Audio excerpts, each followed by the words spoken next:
Last night, the president reiterated his call for Congress to stand down on new sanctions and made this claim.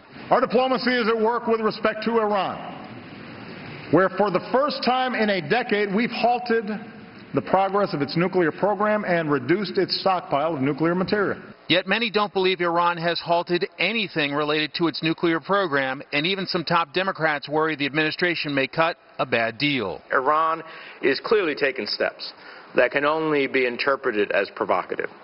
Yet the administration appears willing to excuse away any connection between these developments and signs of Iran's bad faith in negotiations. That comment is not a surprise to administration officials after Menendez expressed his concerns directly to the president last week.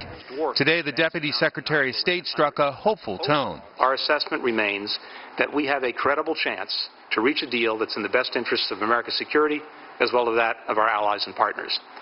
Our goal is to conclude the major elements of the deal by the end of March, and then to complete the technical details by June. The new Foreign Relations Chairman, Republican Bob Corker, vented about a failure to keep Congress in the loop. Consultations up until this point have been a phone call in the morning that something is happening, and generally speaking, while we're receiving that phone call, we're reading the New York Times or someone else reports. Meanwhile, Arizona Republican Jeff Flake urged his colleagues to be cautious. The purpose of sanctions is to get parties to the table.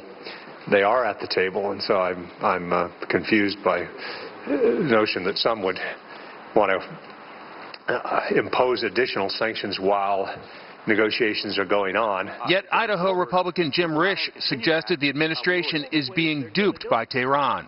I think you guys are being bamboozled. I really do. And I hope you can come in here someday and say, ha, you doofus, you had no idea what you're talking about. I don't think that's going to happen. Fear of a bad deal is why many lawmakers support passing a bill to give Congress final authorization of any agreement with Tehran. Some say they don't need regular consultation, but need to know the final package is a good deal for the U.S. Brett? Mike Emanuel, live on the Hill. Mike, thank you.